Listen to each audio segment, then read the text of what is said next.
Assalamualaikum warahmatullahi wabarakatuh. Selamat berjumpa kembali Dulsara Penanya dan pemirsa RNet di mana Anda berada. Senang sekali kita berjumpa kembali dalam acara obrolan budaya yang pada kali ini menghadirkan perempat RRI Padang. Pemirsa RNet, kami dari RRI Padang kali ini akan membawakan perbincangan dalam topik Minangkabau dalam perspektif nilai dan perilaku. Dan untuk membicarakan topik ini, kami sudah undang dua orang narasumber yang sangat kompeten dalam pembicaraan ini. Yaitu yang pertama ada Profesor Dr. Insinyur Putireno Raudatul Jannah Paip MP yang di Pertuan Gadih Pagaruyung. Beliau adalah Ketua Umum Benduk Kanduang Alam Sumatera Barat, Alam Minangkabau, Provinsi Sumatera Barat. Dan juga beliau adalah keturunan dari keluarga Istana Bahasa Pagaruyung. Assalamualaikum Bundo. Waalaikumsalam warahmatullahi wabarakatuh. Sehat Bundo ya? Alhamdulillah. Alhamdulillah. Selamat. Sehat? Alhamdulillah Bundo. Sudah begitu lama gak jumpa Bundo ya? Iya, lama gak jumpa. Ya. Dan mendampingi Bundo Rodah Taib, panggilan akrab beliau sehari-hari ya. Mendampingi beliau juga sudah kami undang seorang pemerhati dan penggiat kebudayaan Minangkabau yang dalam keseharian di kalangan budaya Minangkabau dikenal dengan nama Mak Kari. Assalamualaikum warahmatullahi wabarakatuh, Mak Kari. Waalaikumsalam warahmatullahi wabarakatuh. Assalamualaikum Bundo dan pemirsa. Iya, selalu semangat Mak Kari ya. Bicara kebudayaan harus dengan semangat. Iya. Karena semangat itu nggak pernah hilang Mak Kari ya. Baik, Bundo dan Mak Kari, kita tadi sudah hantarkan bahwa topik kita kali ini adalah Minangkabau dalam perspektif nilai dan perilaku. Nah, saya pikir ini sesuatu yang mesti kita angkat ya, karena akan sangat relevan dengan kondisi kita hari ini yang banyak dipertanyakan persoalan nilai dan perilaku tersebut di kalangan masyarakat, apalagi di tengah kehidupan masyarakat Minangkabau yang notabene dari zaman dulu kala sudah diakui mempunyai peradaban yang syarat dengan nilai-nilai utama begitu ya. Nah, pertanyaan saya begini, mungkin langsung ke Bundo aja Bundo ya. Jadi begini Bundo, biasanya ketika orang mendengar kata Minangkabau, apalagi orang yang non Minangkabau gitu ya, itu persepsi yang muncul atau yang ada di pikiran mereka itu adalah artefak-artefak Minangkabau. Katakanlah Pagaruyung dengan rumah gadangnya gitu ya. Kemudian tradisi-tradisi gitu ya. Kemudian juga kesenian-kesenian gitu Bundo. Nah, yang sering muncul itu. Nah, artinya lebih ke bentuk tampilan fisik Minangkabau itu sendiri. Sementara kita tahu Minangkabau memiliki Kato Pusako, memiliki petatah petitih yang punya nilai luar biasa, tidak hanya nilai sastranya, tapi juga nilai-nilai ajaran-ajarannya gitu Bundo. Yeah. Nah, jadi yang ingin saya tanyakan itu Bundo, bisakah juga ya Minangkabau kita identifikasi atau kita jadikan identitasnya salah satunya lah nilai-nilai dan perilaku tersebut Bundo? Gimana Bundo? Yang pertama jawabnya harus. Harus Bundo ya. Tidak bisakah? Iya, wajib harus Bundo. Wajib. Okay. Jadi sebuah kebudayaan ya, itu kebudayaan itu menopang nilai-nilai yang ada di dalam masyarakat tersebut. Nilai itu akan merasuki, merujuk, menjadi rujukan dari apapun kegiatan seperti yang dikemukakan tadi. Masalah artefak, kita bercerita tentang rumah gadang misalnya. Apa nilai rumah gadang? Banyak sekali. Mungkin bukan satu seminar untuk membicarakan rumah gadang aja. Begitu banyak nilai yang dikandung di dalam itu. Kemudian makanan, kuliner, pakaian, banyak sekali. Jadi artinya peradaban itu dia mengusung nilai yang didukung oleh budaya itu sendiri. Jadi sebuah suku bangsa yang punya peradaban yang tinggi berarti mereka mempunyai nilai yang agung. Gitu. Nah, kalau bagi masyarakat Minangkabau yang terkenal dengan adat dan kebudayaannya, adat itu kalau kita bincang betul, kita kulik ya. Adat itu sebenarnya akhlak. Akhlak ya. Nah, jadi orang yang beradat adalah orang yang berakhlak. Orang yang tidak beradat, orang yang tidak berakhlak. Makanya orang Minang dikecein tidak beradat, bisa melampang orangnya, marah dia. Nah, itu posisi. Cuma dalam bagaimana sekarang, itu yang menjadi persoalan kita. Baik. Nah, sebelum kita melihat realitas hari ini, Bundo ya, sekarang seperti Bundo sampaikan tadi, saya masih ingin tahu nih, Bundo, ketika Bundo dengan tegas tadi menyatakan bahwa bicara Minangkabau wajib bicara nilai, kan begitu, Bundo ya? Karena memang Minangkabau itu syarat dengan nilai-nilai. Nah, tapi kira-kira ada nggak, Bundo ya, nilai-nilai utama atau nilai-nilai standar Keminangkabauan? Artinya dengan nilai itu orang bisa tahu, oh ini orang Minang nih, kan gitu, Bundo ya. Dengan nilai itu tergambarlah ini Minangkabau. Ketika orang bicara Minangkabau, terbayang nilai-nilai tersebut. Nah, kira-kira apa ada nggak ya, Bundo, nilai-nilai utama Minangkabau itu? Jadi nilai-nilai Minangkabau itu ada sesuatu yang mencirikan ya. Jadi orang tahu ini orang Minang. Banyak halnya sebenarnya. Sebenarnya kalau kita belajar betul-betul tentang Minangkabau, Minangkabau itu punya undang-undang. Undang-undang adat. Nah, dalam salah satu undang-undang yang se-8, dia ada undang-undang Luak Jorantau. Itu tentang bagaimana pengaturan luhak dan rantau. Luhak itu daerah inti Minangkabau, rantau daerah perluasan. Kemudian ada undang-undang dalam negari. Undang-undang nagari terbagi dua, undang-undang dalam nagari sedang aman dan undang-undang dalam negari sedang parang. Kemudian ada undang-undang yang 20. Itu terbagi dua, undang-undang yang se-8 dan undang-undang yang 12. Undang-undang yang se-8 itu lebih ditujukan kepada fiil parangai. Apa tadi? Sesuai dengan topik kita ya. Sesuai dengan topik kita, perilaku manusia Minang itu. Salah satu poin kedua dari Undang-Undang 8 itu, di situ ada disebutkan sumbang salah. Dia sepasang-sepasang. Nah, jadi sumbang itu belum salah, tapi janggal. Nah, kalau dilakukan bisa menjadi berpotensi jadi salah. Sebagai contoh misalnya, anak laki-laki masuk ke kamar adik perempuannya, tidak salah, tapi janggal. Sumbang. Mintuo masuk ke kamar menantu misalnya. Tapi kalau sering-sering masuk, bisa jadi salah. Dan sekarang banyak sekali ayah yang kandung memperkosa anak kandung. Karena hal-hal itu semacam preventif. Jadi orang Minang itu sebenarnya dari undang-undang adatnya tentang mencegah perilaku yang tidak baik itu ada pencegahan supaya jangan terjadi kesalahan itu.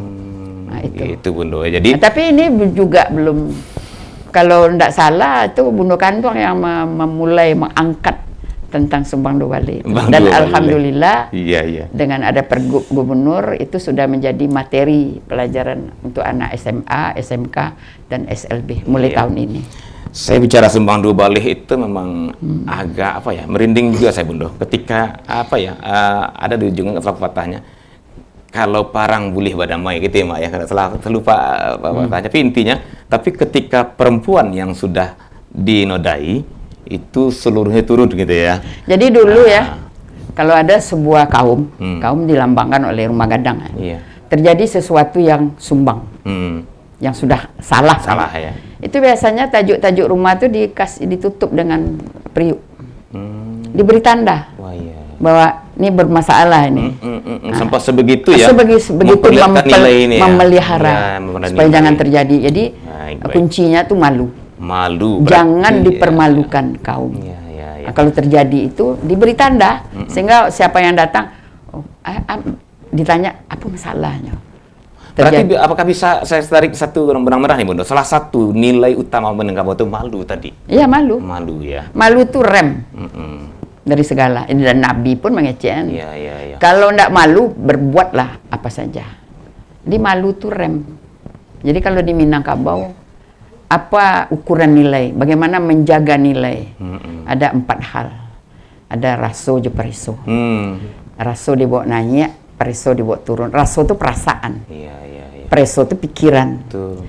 Jadi apapun yang terasa, jangan langsung bertindak. Pikirkan dulu, dinaikkan. Apa yang dipikirkan, jangan langsung bertindak, rasakan dulu. Itu yang pertama.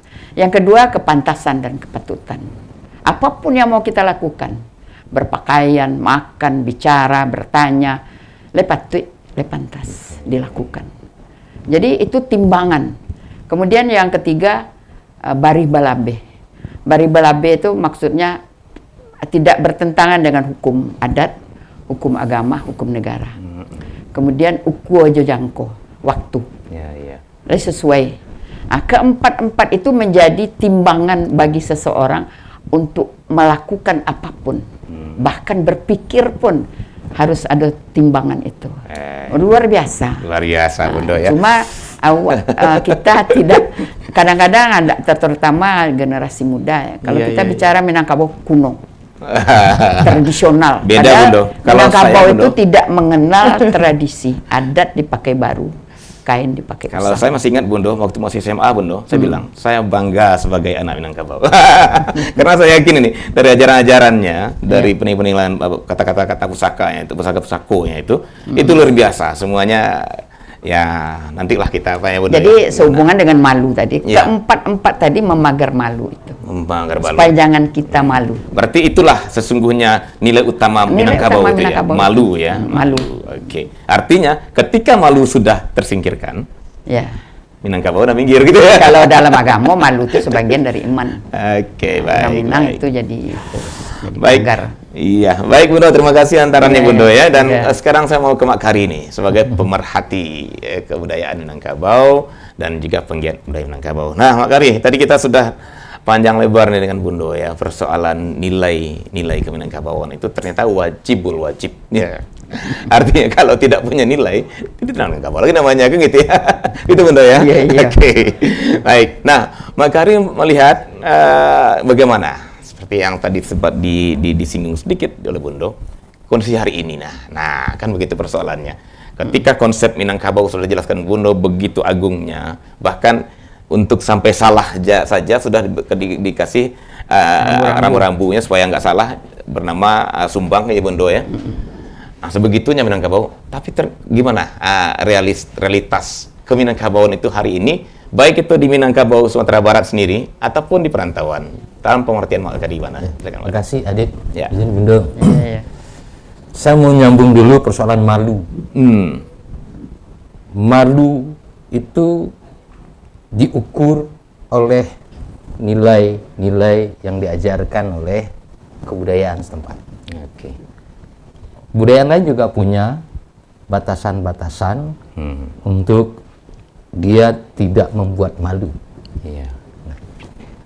Malu berdasarkan itu sekarang yang nyaris hilang. Berdasarkan Nilai-nilai nilai Minangkabau. Minangkabau. Ya.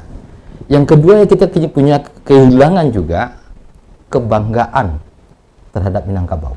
Mak Kari sudah menjatuhkan ini hilang atau masih tergerus? Gimana Mak Kari? Iya, nyaris hilang. Nyaris hilang gitu ya. Bahwa mereka punya malu, tapi tidak lagi ukurannya apa yang disampaikan Bundo tadi. Iya, betul. Iya. Oke. Dia malu kalau pejabat pengusaha tidak kaya. Oke. Berbeda itu. Iya. Sehingga sebagian besar mereka korupsi. Oke. Korupsi diterima sebagai sebuah budaya malu, budaya baru. Padahal menurut orang Minangkabau, korupsi itu penyimpangan dari nilai-nilai budaya. Bukan lagi sumbang ya, udah salah ya? Itu salah. Udah Itu. salah. Oke. Nah, itu dua yang nyaris hilang. Satu, malu. Yang kedua, kebanggaan. Oke. Kenyataan hari ini, ukuran malu tidak malu, salah atau tidak salah, itu bergeser dari nilai-nilai yang agung menjadi sebuah teks hukum dan undang-undang. Baik. Dari suatu kearifan lokal yang dibangun, disepakati, dijalani oleh sebuah kelompok kebudayaan yang namanya Minangkabau, itu bergeser kepada aturan-aturan yang dibuat oleh orang yang tidak memikirkan, tidak memahami Keminangkabauan. Sehingga masa anak-anak sekarang juga kebingungan. Aturan di sekolah, ini yang boleh, ini yang tidak. Tidak lagi nilai-nilai kebudayaan Minangkabau menjadi landasan. Padahal lembaga pendidikan formal itu ada di kampung-kampung. Di lingkungan masyarakat adat yang kekuatan budayanya tinggi. Nah, di situ untuk membina nilai-nilai tadi harusnya sekolah melibatkan lingkungan. Artinya makanya melihat ada tidak sinkronnya gitu ya. Iya, tidak Sinkronnya sinkron di nilai. situ. Tapi boleh saya menambah? Iya, silakan. Sebenarnya nilai-nilai yang diwariskan secara turun-temurun itu tidak pernah bergeser. Yang bergeser interpretasi orang terhadap nilai itu. Interpretasi. Itu yang harus ditegaskan. Kalau nilai itu berubah, nilai yang baik itu hakiki itu tidak akan berubah. Perilakunya Itu yang mesti. berubah. Jadi Bergeser. interpretasi karena pengaruh dari luar, itu yang terhadap nilai itu. Penyikapannya Bunda penyikapannya. ya. Penyikapan dari Bukan nilai masyarakat itu sendiri ya, bukan Saya tuh nilai. selalu meluruskan itu. Iya. Jadi tidak pernah bergeser, tidak pernah tergerus. Cuman penyikapan Penyikapan dari masyarakatnya, pemeluk, ya, pemeluknya. penganut Penganut nilai budaya, itu. iya, iya. Pemahaman atau interpretasi terhadap nilai itu dimulai dari persepsi. Persepsi itu diawali di apa yang terlihat dan terdengar. Kemudian ditimbang oleh nilai-nilai yang ada dibangun di dalam keluarga. Itu dasar dulu. Bahwa dia punya perspektif dengan nilai yang sesuai dengan ajaran yang dimulai dari keluarga tadi. Baik. Ketika Minangkabau sudah digeser menjadi Padang, karena orang lebih bangga sering mengatakan orang mana? Orang Padang, Bukan orang Minang. bukan orang Minang. Padahal dia orang Batu Sangkar, orang 50 kota yang berbeda-beda nilai-nilai kearifan lokal, ajaran dan segala macam itu ada perbedaan-perbedaan dalam segi ciri khas perilaku misalnya. Ketika ini dinamakan orang Minang, orang Padang, maka Padang itu sebuah kota. Kota itu terdiri dari berbagai suku, ras, agama. Dan sebuah kota pastilah dipengaruhi oleh kebudayaan urban. Kebudayaan di perkotaan yang cenderung kepada pilihan banyak orang. Ya, tapi kesempatan Pak Karib, apakah penamaan seperti itu akan sangat signifikan mempengaruhi perubahan nilai-nilai itu sendiri dari Itu Minangkabau itu? sebenarnya itu orientasi orang. Orientasi. Kalau orientasi orang tuh berdagang, itu ngeceknya orang Padang. Tapi kalau orientasi tentang budayanya ngeceknya orang Minang. Oh gitu ya. Itu kunci. Berpengaruh Iya. pada perilaku. Perilaku ya. Artinya tergantung dari sisi mana dia orientasinya. mengimplementasikan gitu ya. Menurut saya itu hal yang perlu dikembalikan. Minangkabau tidak identik dengan Padang. Ya. Itu yang paling penting dulu. Gitu. Jadi banggalah sebagai orang Minang. Jangan mengecilkan Minangkabau dengan hanya menyederhanakan jadi Padang. Ya Minangkabau itu kan sebuah peradaban. Peradaban ya. Bukan wilayah. Bukan wilayah. Oke, baik. Jadi mau dari Padang gitu Bunda ya. Jadi kalau kita bicara Minangkabau, itu tidak Sumatera Barat. Tidak Sumatera Barat. Sampai ke Negeri Sembilan, sampai ke Brunei, Thailand, Sulu, Sri Lanka. Dan itu dibuktikan dari raja-raja yang dikirim dari Pagaruyung. Ada sejarah? Ada sejarahnya. Iya. Hampir sebagian besar raja-raja Nusantara itu dikirim dari Pagaruyung. Itu disertasi yang mengatakan, bukan saya. Baik. Nah, Bunda, itu kan dari segi apa ya? Segi interpretasi tadi ya. Saya melihat ada persoalan realitas hari ini yang juga perlu kita waspadai, bahkan bukan hanya cermati. Ketika nilai-nilai dasar Minangkabau, Bunda katakan tadi, ada rasul je pareso, Ya. ya. Ada patui, mungkin je patui ya Makari ya. Ada Urku jangko. Urku jangko. Bari balambe. Bahkan kalau nggak salah itu akhirnya melahirkan Katona Nampe ya Bundo ya. Banyak orang hari ini itu boleh dibilang mungkin banyak orang sudah menginterpretasikan kalau itu sudah mulai terdegradasi. Terutama Katona Nampe ini yang juga merupakan nilai Minangkabau sudah semakin terdegradasi di kalangan generasi kita hari ini. Apakah itu benar atau itu hanya statement orang-orang yang apa dengan Minangkabau? Kita akan lanjutkan nanti Bunda ya dan Makari setelah yang berikut ini. Untuk itu tetap bersama kami pemirsa RNet di Obrolan Budaya Perempat dari Padang.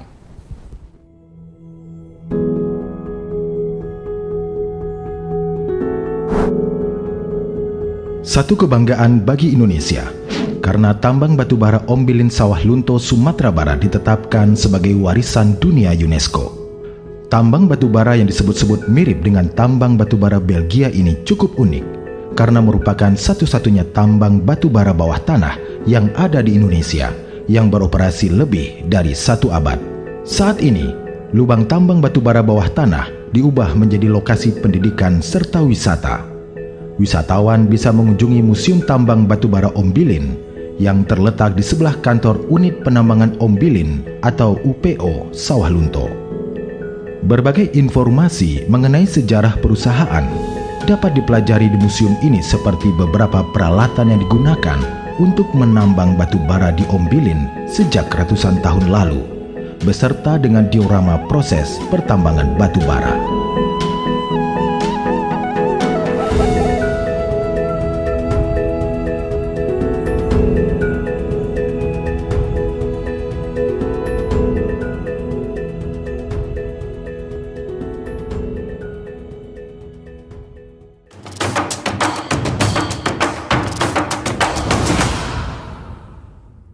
Baik, pemirsa RNet di mana-mana Anda berada, kita kembali ke obrolan budaya Perempat RRI Padang yang pada kali ini mengangkat topik yang saya pikir menarik sekali untuk dicermati dan penting, bahkan harus wajib kata Bundo tadi ya untuk kita bicarakan, yaitu Minangkabau dalam perspektif nilai dan perilaku.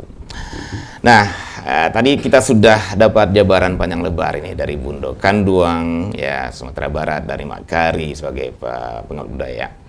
Bahkan Bundo sendiri juga berhubung langsung dengan kebudayaan Minangkabau ini ya, pewaris Pageruyung. Oke, baik.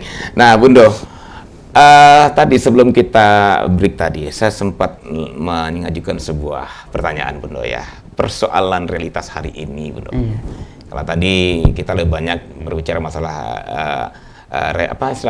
representasi gitu ya, ataupun juga penerjemahan kita, penyimpanan kita terhadap nilai. Sekarang kita lihat betul-betul penggunaan nilai-nilai itu, Bro.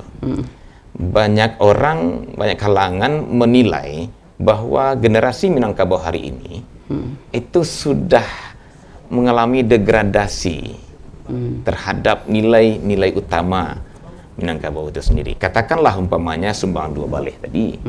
Maaf, bagaimana perempuan itu diatur dalam sumbangan 2 baleh gitu Bundo ya. Kita ada 12 mungkin sumbang, mudah-mudahan nanti akan jelaskan apa itu sumbangan 2 baleh, apa aturannya dan cerminan realitas hari ini. Belum lagi ke Katona Nampe umpamanya Bundo. Ya, kata Mandaki, kata Melata, kata Menurun, kata Maledeng, apakah sekarang masih terpakai atau tidak? Banyak orang meragukan itu masih baik-baik saja di Minangkabau sendiri. Tapi kita belum sampai di sebuah klaim nih Bundo. Untuk itu kita ingin ke Bundo. Gimana menurut Bundo ini? Jadi pemakaian Katona Nampe itu pengertiannya pun rancu. Jadi kita mengenal ada Katona Nampe, ada langgam kato. Katona Nampe itu yang pertama kato pusako. Kato pusako itu bolehlah ditafsirkan firman Allah kepada Nabi Muhammad. Kemudian kato pusako, kato mupakat. Kato mupakat yang dibuat oleh sekelompok orang tentang sesuatu. Kemudian kato daulu ditapati. Kato daulu itu hati nurani. Jadi contoh, kalau Bundo bagi contoh untuk memahami. Misalnya kita ada dusanak dari kampung, nyo magi kabar, bahasanya kedatang. Itu pas waktu menerima kabar itu, di dalam hati kita awak lah berniat. Kalau datang, beko disediakan piti 1 juta. Tapi waktu nyola datang, lah makan lah mauta, itu 1 juta banyak. Tak bayang harga sejuta itu. Itu kato kudian, Ya. kato bacari. Oke. Itu kato dahulu tuh hati nurani, dibisiki oleh malaikat ke dalam hati, dan itu ditepati harusnya, tidak dilanggar. Kato kudian itu lah setan, nama bisian. Berubah saya dia nih. Itu kato nampe. Ya. Kemudian langgam kato, itu nang kato mendaki, kato menurun, kato melerang. Kato mendaki, kato mengecek orang yang lebih kecil kepada orang yang lebih tua. Istri kepada suami. Kini istri-istrinya kato menurun ke laki. Iya. Tak kato mendaki lagi. Banyak perceraian terjadi di Sumatera Barat. Itu salah satu. Karena bini mengecek ke laki lah kato menurun, tak kato mendaki. Tak jadi imam. Kalau dulu tuh supaya sampai apa tuanku gitu ya, Bunda. Iya, Pak. Junjungan gitu ya, Bunda. Junjungan dulu. Junjungan tuh kalau di orang pertanian tuh, kalau tanaman menjalar, ndak diagi junjungannya buah aja, tapi datang kucil nyepijak, datang anjing nyepijak. Jadi junjungan itu untuk memelihara buah. Ada orang Minang suami itu junjungan. Kalau kini oi itu benar, oi. Itu. Kemudian anak buah ke bos, guru, murid ke guru, dan segala macam. Kata menurun, itu juga kanan lebih ketek. Kata melerang, kata ke misalnya ke mintuwo, ke ipar, ndak boleh langsung. Kalau kini kan ndak ada leh. Kata mendata atau semua kadang boleh bro apa namanya istilah bestilah inilah prokem boleh prokem itu. Itu nak kacau walau. Sementara kata nampe pun pemahaman itu tidak duduk. Kemudian sumbang do baleh misalnya. Kalau kini secara di Republik Indonesia kok diangkat menteri, diangkat duta besar misalnya. Itu istri-istri disekolahkan ke John Robert Power. Sekolah Min Uno, ibunya Sandiaga Uno. Nyoba aja bagaimana cara duduk, cara berdiri, cara berjalan. Di Minangkabau lah 600 tahun lewat itu diajarkan. Sumbang doale namo. Sampai sumbang duduk, sumbang tagak, sumbang berjalan, sumbang batanyo, sumbang menjawe, sumbang ngecek, sumbang makan, sumbang berpakaian.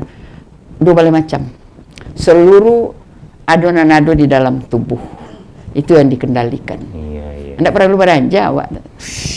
Tapi kan tidak ada diajar. Masalahnya awak. Ini kalau menurut Bundo, pendidikan itu kan Makari yang ngecek tadi. Yang pertama di keluarga. Sudah tuh di sekolah, itu di masyarakat. Kalau awak mencari Minangkabau, secara komunitas yang paling ketek itu adalah kaum. Kaum tuh ada punya pimpinan jaleh, orang sampai jini nomor sampai di dalam kaum itu. Punya wilayah lokal yang jelas batas-batasnya. Kemudian punya anggota masyarakatnya. Bisa dikecen negara ketek.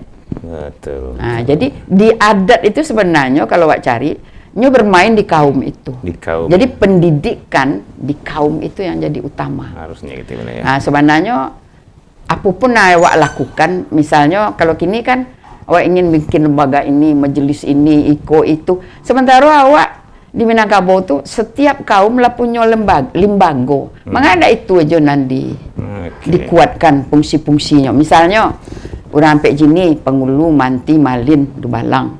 Pengulu kan nanti dikuatkan tentang perannya apa. Misalnya malin itu juga sudah tuh di bawah malin ada imam katib Bilal. Ini imam katib Bilal. Turun tuh, nggak boleh pindah ke orang lain berdasarkan ranji. Ya imam punya tidak semayang dah. Iya. Bilal tak pandai azan. Itu kenyataan, tapi nyok gala itu nggak boleh orang lain.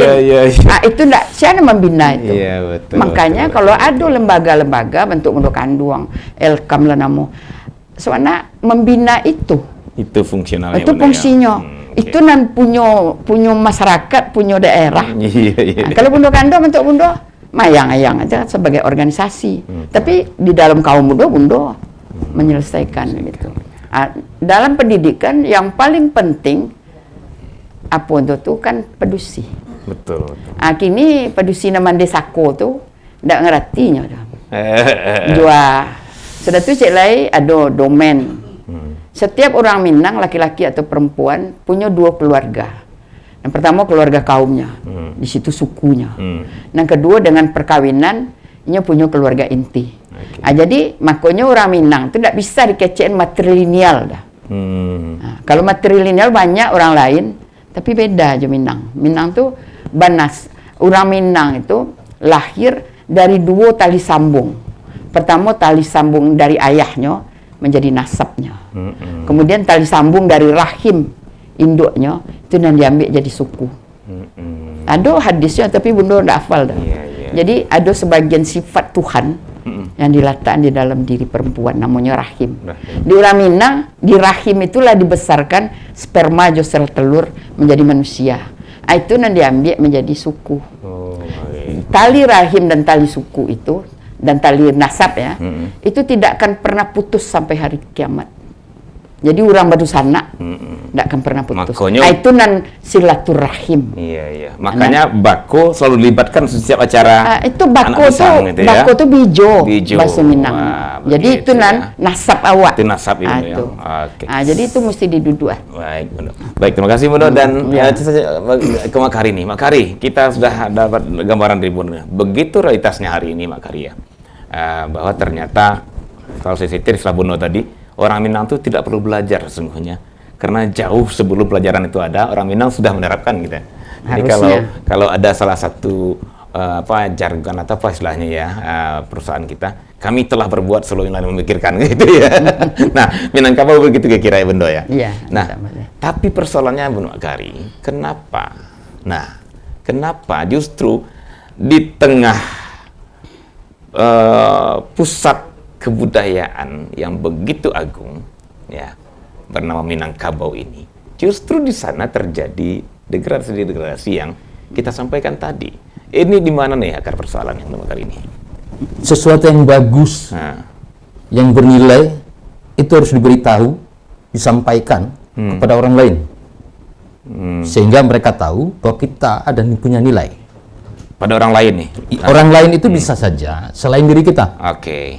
Ya, kita punya istri, disampaikan bahwa nilai yang baik itu adalah ini. Bisa saja istri kita bukan orang Minang. Iya. Bahkan kalau orang Minang pun mungkin belum paham gitu ya. Belum paham. Kita punya anak kemenakan, tetapi ayahnya mungkin bukan orang Minang. Atau mereka tidak tinggal di Minangkabau, di lingkungan kebudayaan, di lingkungan adat. Ada upaya sebelumnya membuat mata pelajaran budaya alam Minangkabau.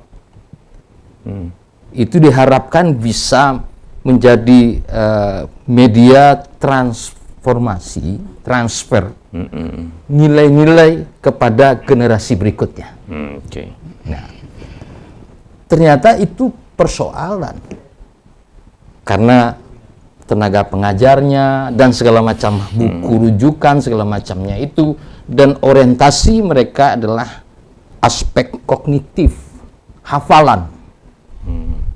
Ini yang membuat dia tidak terwujud dalam perilaku tadi. Nah, konsep kebudayaan adalah pewarisan. Jadi kebudayaan itu produk kelompok masyarakat itu. Lalu mereka menjalaninya, memeliharanya, memakainya, dan mewariskannya. Untuk apa? Untuk kebaikan generasi selanjutnya. Melalui apa? Melalui pendidikan. Pendidikan ini harus dilakukan secara komunikatif. Pendidikan di Minangkabau tidak harus dengan verbal, kata-kata. Kalaupun kata-kata, ada kata-kata bau misal, bau umpamo, bau petatah, bau petitih, untuk melatih orang yang menerima pesan mencerna sesuai dengan konteks dia sendiri. Nanti diluruskan. Yang kedua dengan non-verbal, dengan perilaku. Kalau datang anak gadis pulang terlambat misalnya dari ini, mungkin ibunya tidak menyatakan kata-kata mencerca dan segala macam, tapi dengan sikap dan perilaku. Itulah komunikasi nonverbal. Malah mungkin digosok, diusap punggungnya, bagus ya, kamu terlambat sekarang pulangnya dari biasa, misalnya seperti itu. Komunikasi. Jadi konsep daripada kebudayaan itulah perilaku. Perilaku itu dialihkan berdasarkan melalui komunikasi. Komunikasi itu adalah verbal dan non-verbal. Ini yang menurut saya terputus. Komunikasi itu ya. Sehingga nilai-nilai yang baik ini tidak terhantarkan kepada generasi berikutnya dengan baik. Nah, ini apakah terlambat? Tidak. Selagi kita bangga dengan Minangkabau, maka kitalah yang memeliharanya. Kitalah yang mewariskannya kepada generasi berikutnya, baik di kampung, di ranah, maupun di rantau. Cenderung hal ini dianggap sesuatu yang hanya domainnya di kampung.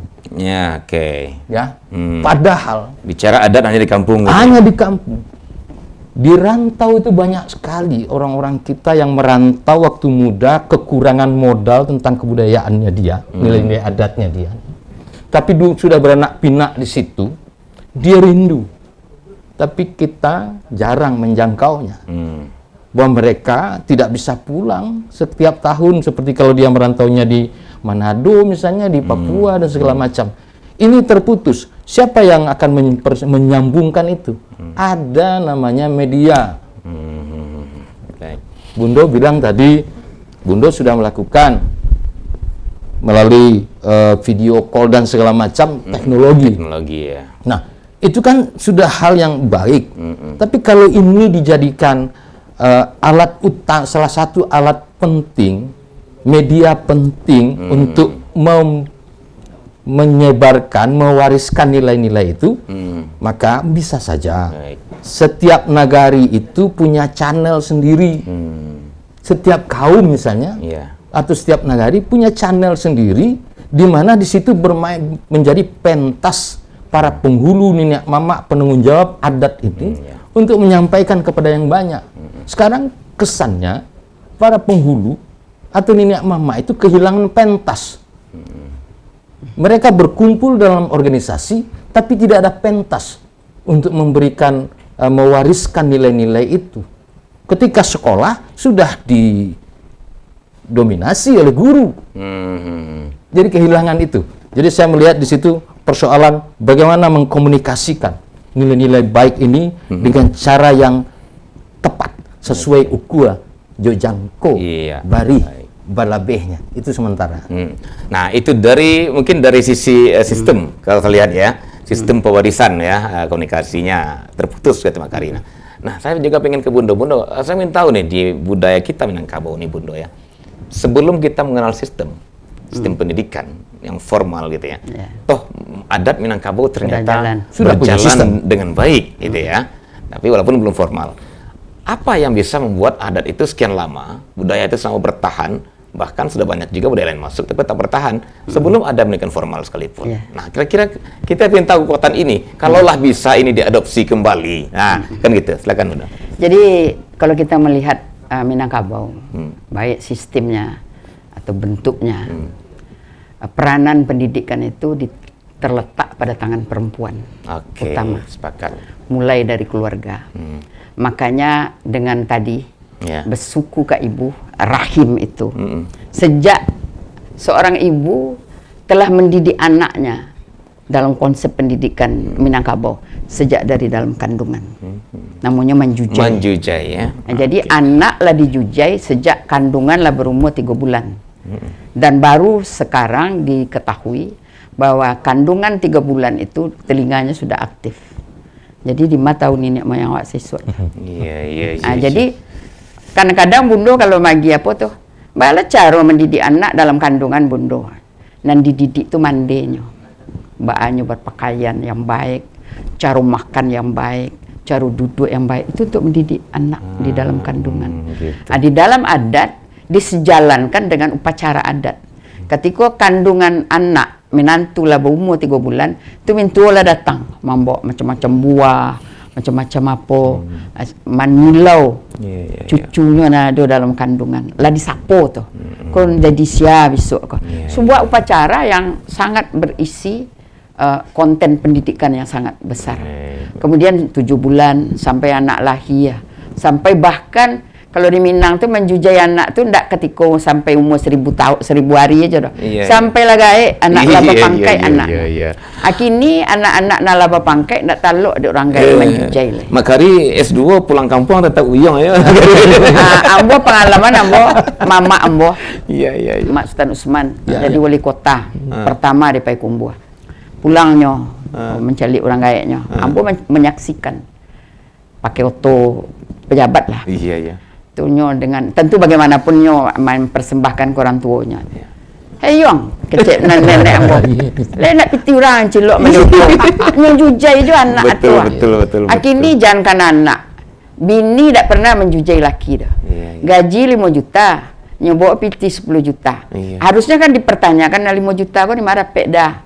Tapi ndak, kok dapat 15 juta dah bisa membeli perawat. Ada laki jadi lima suami-suami tak akan korupsi segala macam. Jadi makanya di Minangkabau perempuan itu dikecian limpapeh rumah nang gadang. Limpapeh itu artinya tiang utama rumah gadang. Kalau membuat rumah gadang yang pertama kali dituagaan adalah tiang utama limpapeh itu. Kemudian tiang-tiang lain bertumpu ke situ. Kalau tiang itu tidak kuat, rumah gadang itu ambruk. Jadi perempuan itu inyo menjadi kalau awak buek lah. Bunda pernah membimbing orang ambil doktor ya tentang manajemen Minangkabau. Jadi kalau awak cari manajemen kaum tadi, perempuan tu Ownernya Minangkabau. Owner seluruh properti budaya secara komunal. Si laki-laki direksi. Banyak yang tidak setuju. Gitu ya. Jadi direksi itu penghulu, direktur utama, manti, direktur administrasi, malin, direktur agama, dubalang, direktur keamanan. Si perempuan ini berada pada presiden utama, presiden komisaris utama. Presiden komisaris ya. Inyo nan menentukan siapa yang akan jadi penghulu, siapa yang akan jadi manti berdasarkan paruiknya yang melahirkan ranji kaum. Dia yang lebih tahu ya bunda ya. Secara adat sebenarnya perempuan tuh punya hak otoritas yang sangat kuat. Misalnya, anak Bundo si Mak Kari jadi penghulu. Ada 2 kesalahan yang tidak boleh dilakukan oleh penghulu. Berzina misalnya. Tahu Bundo, uang buka baju ang agen kadiang. Itu hak perempuan. Mandi soko di dalam kaum. Itu tidak ada lagi ke perempuan-perempuan yang bantu itunya lah dia lo saya hidung atau kemakan. Maaf Bundo, menyelos baik. Tonggak tuo limpapeh. Tonggak utama rumah gadang itu tidak sembarang ambil sekayunya dah. Iya. Contoh ada cek lain yang menarik. Jadi banyak orang dalam COVID orang-orang asing dari universitas terkemuka di dunia, dari Harvard, dari Hamburg, dari Oxford, dari Leiden datang kemari studi tentang perempuan Minang. Jadi di Pak Irwan dulu nyusul ke tempat Bunda tanya, bang kok tertarik awak ndak orang Minang kok tertarik studi tentang perempuan Minang. Keceknya di luar Minang perempuan termasuk di Arab perempuan itu properti laki-laki. Kalau dia butuh dia lap-lap, kalau ndak butuh dia lempar. Tapi di Minangkabau seluruh properti budaya milik perempuan secara komunal. Itu kan bertolak belakang mana tuh. Orang Minang kini hanya meniru yang barat.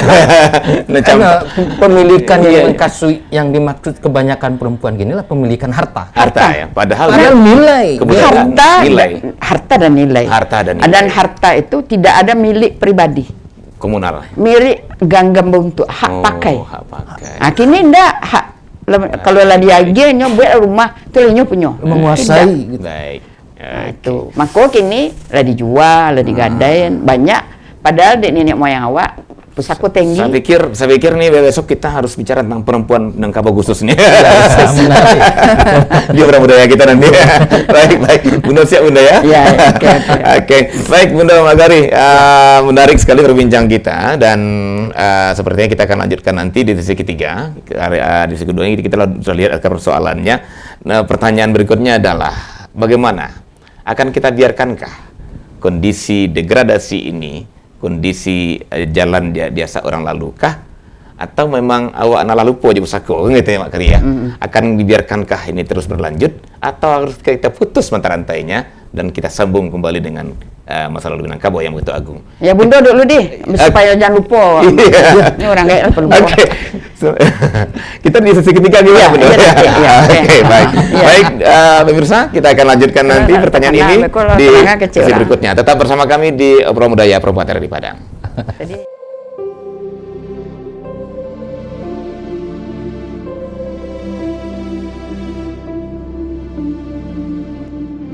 Pariangan merupakan nagari di Kecamatan Pariangan, Kabupaten Tanah Datar, Provinsi Sumatera Barat. Terletak di lereng Gunung Marapi pada ketinggian 500 hingga 700 meter di atas permukaan laut. Menurut Tambo Minangkabau, Pariangan merupakan nagari tertua di ranah Minang. Nagari ini termasuk yang terbaik dalam menjaga rumah adat tradisional yang disebut Rumah Gadang. Pada Mei 2012, Nagari Pariangan terpilih sebagai salah satu dari 5 desa terindah di dunia. Keindahannya membuat dunia berdecak kagum. Hamparan sawah yang sangat subur dan pepohonan rimbun. Ditambah rumah penduduk yang dibangun bertingkat-tingkat mengikuti kontur atau pola dari lereng gunung. Terlihat rapi dan sedap dipandang mata.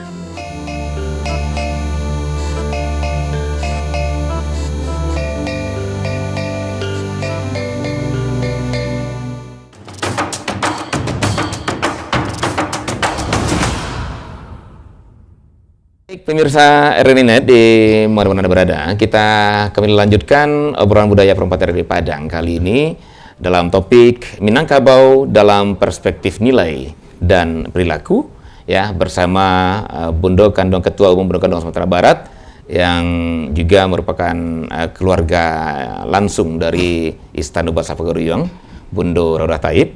Kemudian ada Mak Kari sebagai salah seorang pemerhati.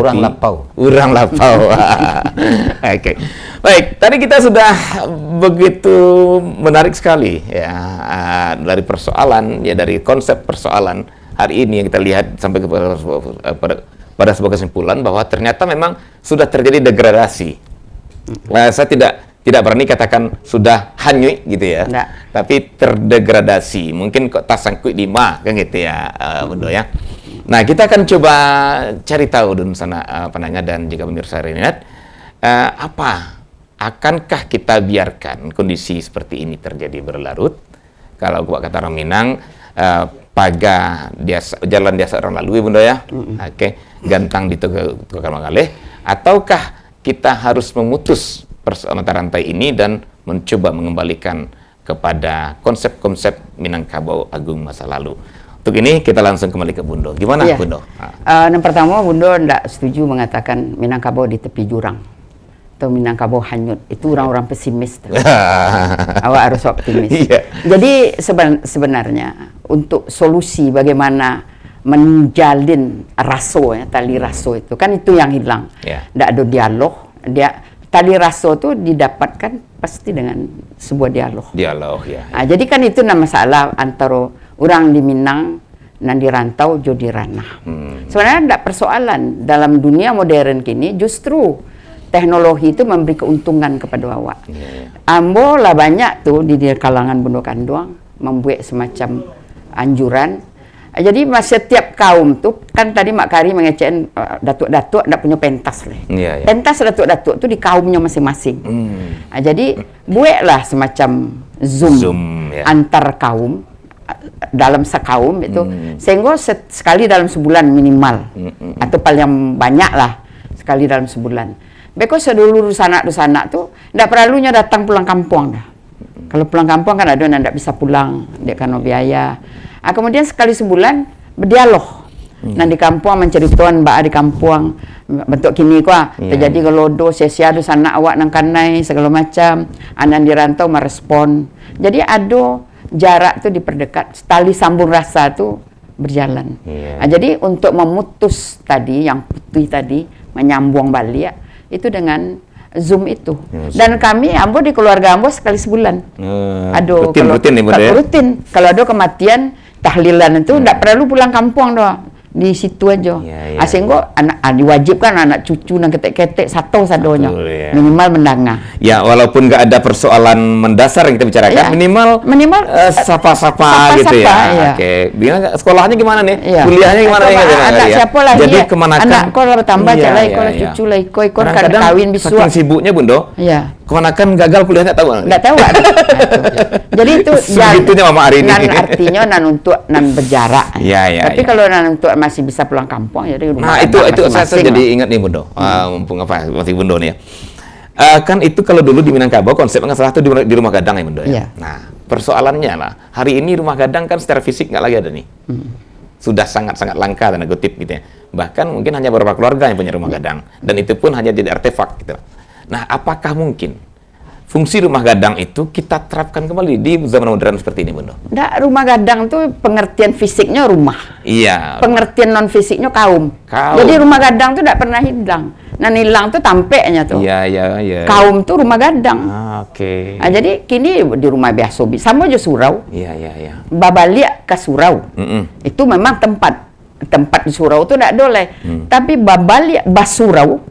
Balik bas surau ya. Sistem surau itu nanti dipakai, tidak perlu di surau lah. Di rumah bisa dibuat ada tempat sembahyang, ada tempat mengaji segala macam. Itu aja rumah gadang. Nah rumah gadang dan sobana itu intinya kaum. Kalau kaum itu tidak ada, yo tidak ada rumah gadang. Itu. Jadi rumah gadang itu bisa jadi rumah sendiri. Misalnya bentuk Bundo, ada rumah di Padang. Itu salah satu bilik dari rumah gadang Bundo. Ada di sana di Jakarta, ada biliknya. Sekali sebulan basubuh tuh keluar orang di bilik-bilik tuh. Ceritanya. Itu konsepnya. Menarik sekali. Ternyata bisa nih ya dipertahankan gitu ya.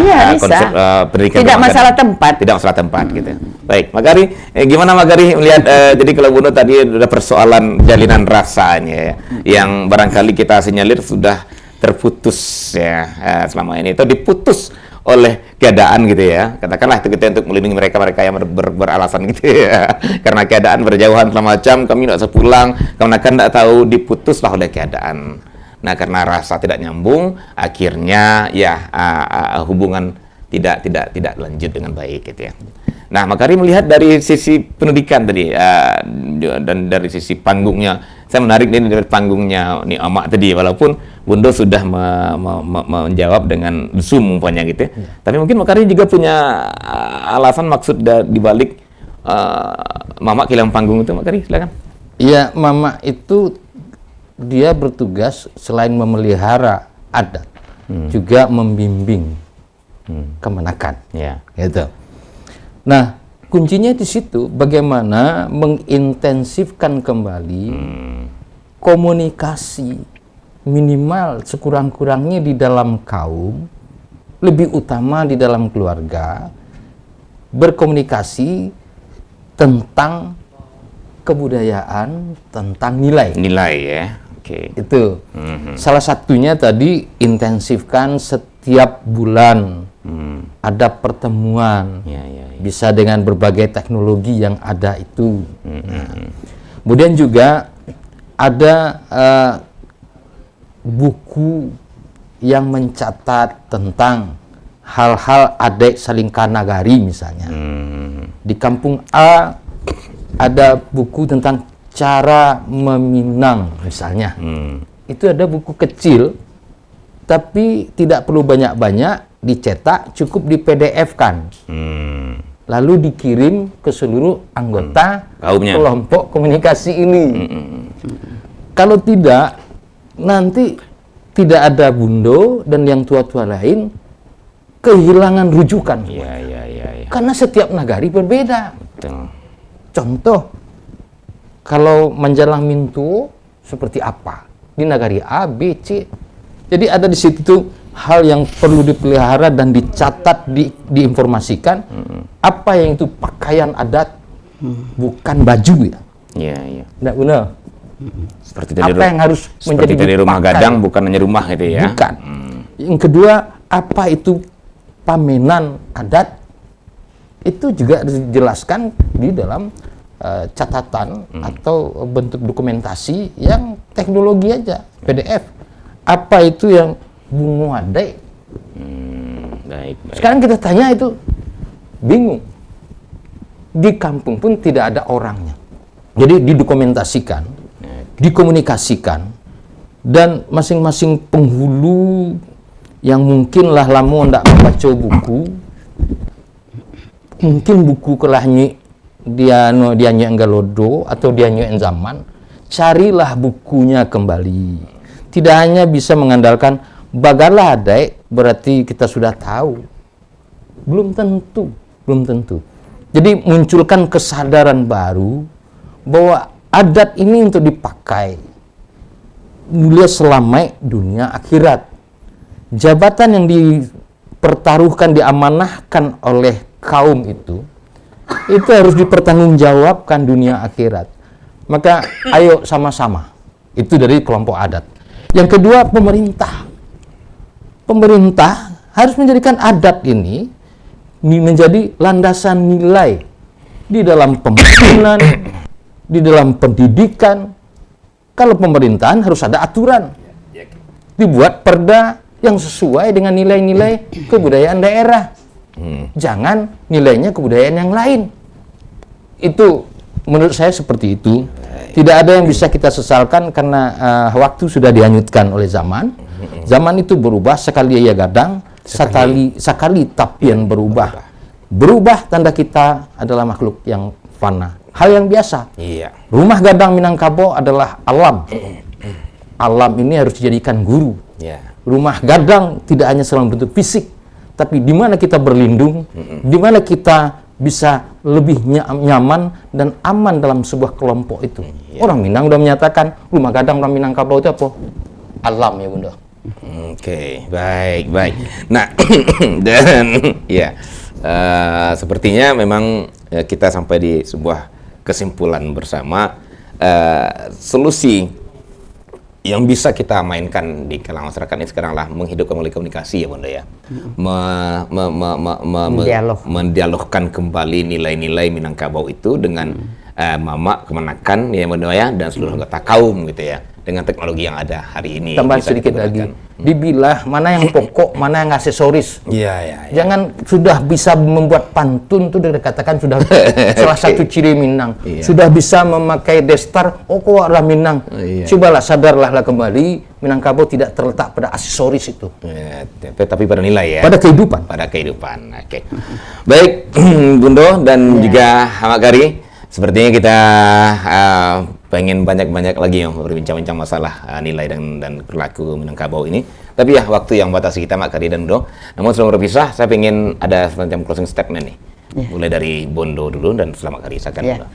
Saya menyinggung sedikit mengenai perubahan ya. Ya. Orang Minang tidak anti perubahan. Dia mengatakan perubahan sekali aja gadang, sekali tapian berubah. Esensinya tidak berubah. Tapian kalau dulu orang Minang tapiannya di pinggir sungai. Kini lah masuk ke dalam bilik, tapi fungsinya tetap MCK. Itu konsep perubahan. Bukan anti, tapi esensi tidak berubah. Tidak berubah ya. Nah, kemudian yang berikutnya masalah dalam konsep pendidikan ya. Bagaimanapun dialog segala macam itu kan mengarah kepada sikap perilaku anak.